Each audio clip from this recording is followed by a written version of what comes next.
The kitchen smelled like cinnamon and baked apples, and my son laughed joyously around the house. I smiled as I turned it off the oven timer and remembered our Sunday ritual, which had become holy toast since I adopted Noah Grayson. Hadn't need the complete narrative Vebos. I was simply his mother. Theft in December, sunlight illuminated Thefris-covered garden via the window. A toddler.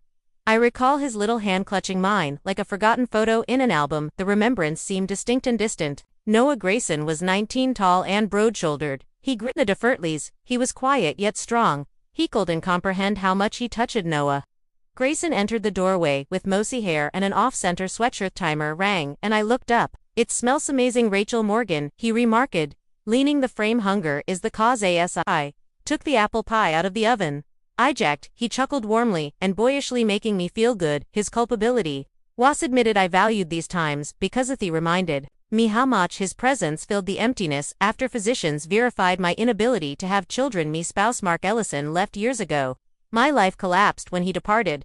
Where Mark Ellison saw an end, I saw an opportunity to start over. My brook was held together by Noah Grayson. His phone rang while we ate, but I ignored it. "He just thought of me. Have you any plans today?" He adds, "Just working on a project," and ran his hand through high chair. "Then maybe a run. How about you?" And nodded. "Might clean the attic." Again he died. He gave. I looked away. "Yes, I understand all about school." I reevaluated the attic to myself. I wasn't ready to exchange dusty box memories. I worried secrets would undermine our lives together. I adored my kid Noah Grayson, but I frequently wondered how he would feel if he knew the truth. How would he see me now? Feel deceived? I climbed the creaking attic steps. That afternoon, the cold caressed my fingers. I pulled the cord to light the room. The room smelled like old paper and wood. I sorted pictures, baby outfits, and adoption paperwork items from meticulously crafted my life. I found a baby Noah Grayson photo. He looked up at the camera with large blue eyes. My chest clenched as I remembered how much I loved him when I saw him covered in a blanket in the adoption agency's nursery. Was born early to a young mother who didn't have any money and didn't want to return, so the social worker warned me he will be challenging. Thought Noah Grayson was excellent. Rachel Morgan. His foot stunned me, and I nearly dropped the photo. Noah Grayson stood in theaterway, frowning. "How did you ascend?" I placed the picture down and said, "Just going through some old things." He approached with interest. "May I help?" "Absolutely not." To make the word sound worse, I lowered my voice. "Really boring crap, it would sicken you." He didn't move and kept staring at a box. "Next home, what's inside?" He reached for it. My heart raced, beat fast. "Noah Grayson, please." Freezing, he looked worried. "What's happening?" I opened my mouth to speak, but nothing came out. "How do I explain my heavy silence? How could I communicate the truth without breaking us?" Instead, I smiled weakly. "I've neglected these old papers for Grayson nodded after looking at me. "Okay." However, his eyes showed hesitation as he left from his doorway that night. I watched him scrutinize the familiar guilty anguish. I should have told him truth, but I was terrified. I put the baby Noah Grayson picture on my nightstand in my room. I imagined Mark Ellison's quiet departure as I stared at the frame. Margin's adoptions challenges and Noah Grayson's first steps. The commitment I made when I brought him home predominated. Regardless, love him no matter what. Keeping my secret for Noah Grayson was my son. I would tell him everything when the Rachel Morgan and Dway's right before that.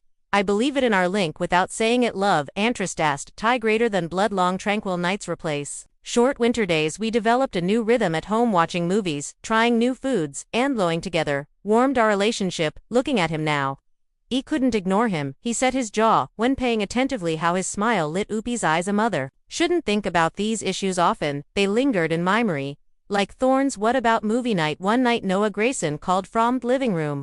I took a blanket from the hall closet and replied, "Only if I get to pick."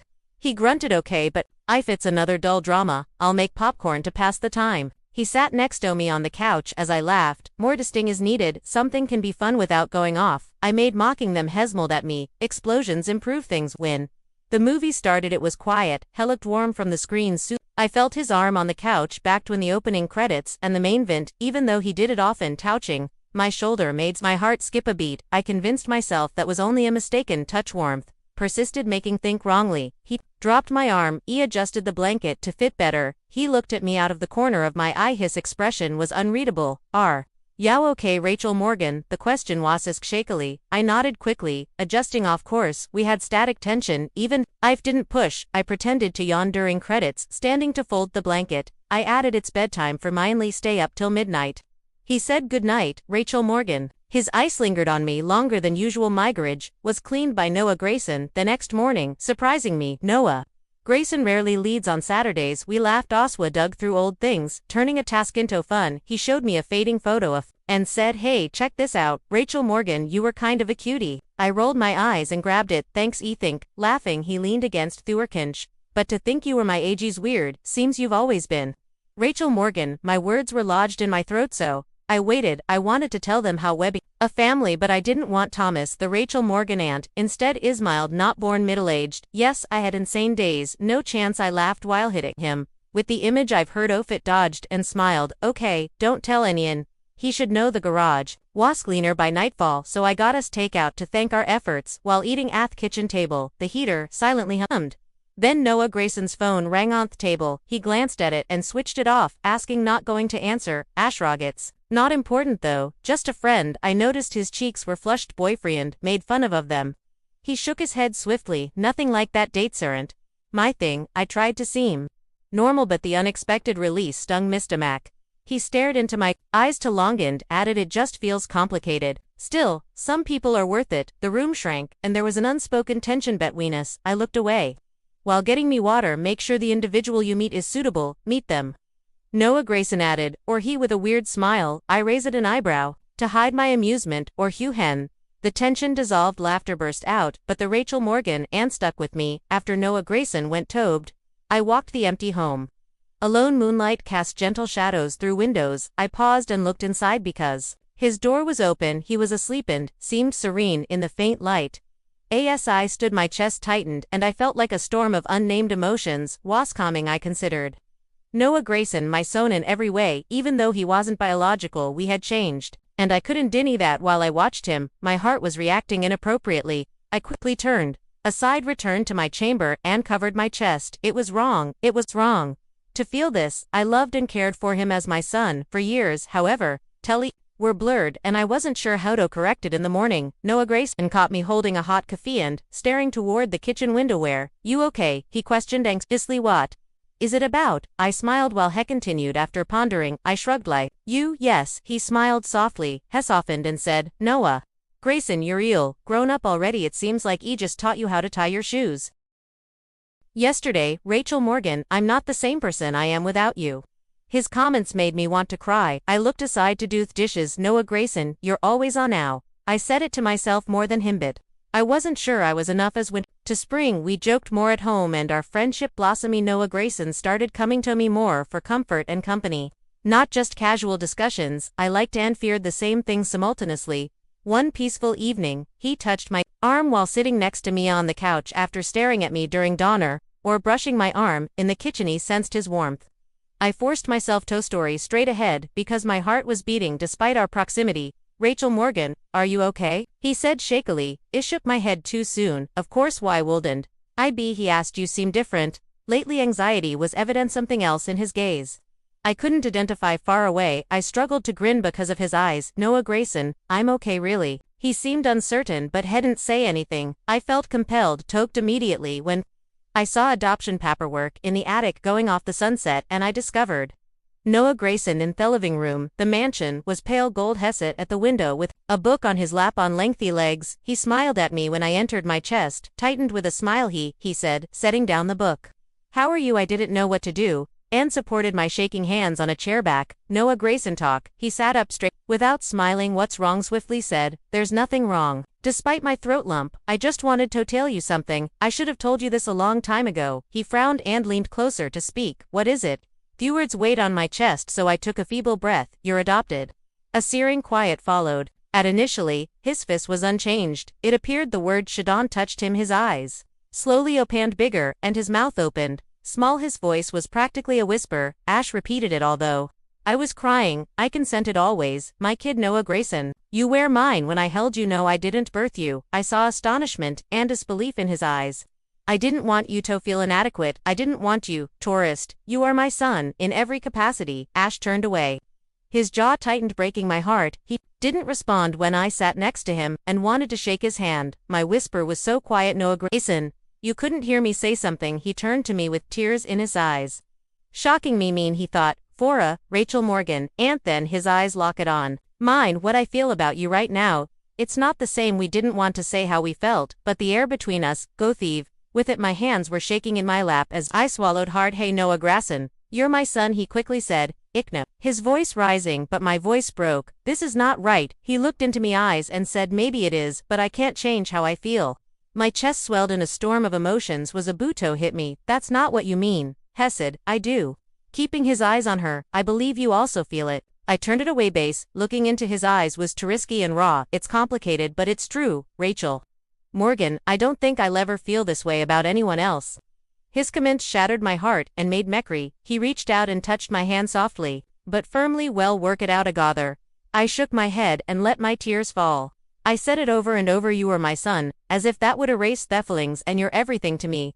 He whispered. When I looked into his eyes, I saw the love and longing that had been building between us for weeks. I wondered for the first time if love, no matter how hard it was, could ever be enough. The days that followed were very close to perfect. We felt a lot of things that neither of us fully understood. No behavior changed gently but clearly. Morning, Rachel Morgan, he said, touching my fingers as he reached for a plate or staying on me longer. He started complimenting me more often. At first they didn't seem mean when they said how good my food was or how nice my house was, but his voice had a new depth that made my cheeks turn red, a tenderness I hadn't heard before. Good morning. I sighed, my voice a little weak. He started with, you know, I believe I have already told you how lovely you look in this. His words were so soft, they were like a hug. I stood still, not knowing what to say. My heart is beating fast with surprise and gratitude, replied Iman at Rachel Morgan, you look lovely, you've always been. His remarks stuck with me when he jogged in the morning. I was scared, but it also made me feel the need to stand out that night. Noah Grayson came in the door with my favorite flower, a bouquet of lilies. He blinked in surprise. His smile was a mix of pride and shyness. Why are you doing this? I asked, holding the flowers close to my chest. For no reason of n. Though his words were simple, Thurmith in his eyes told you they were in Nathan. But I was putting the flowers in a vase, while my mind was full of feelings.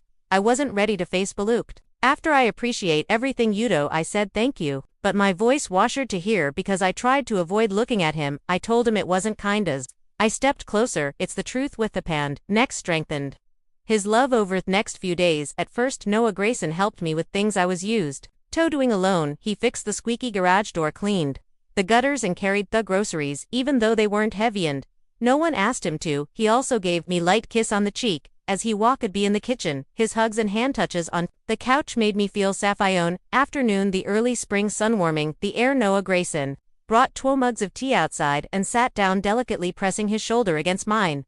Are you reading something good? That one has always been your favorite, Tito, you remember? He asked in a joyful light voice. I held up the book and said, just an old favorite. He smiled and looked at the cover. I remember everything about you. He reached out and squeezed my hand for comfort. He looked at me and his eyes met mine, making my heart race.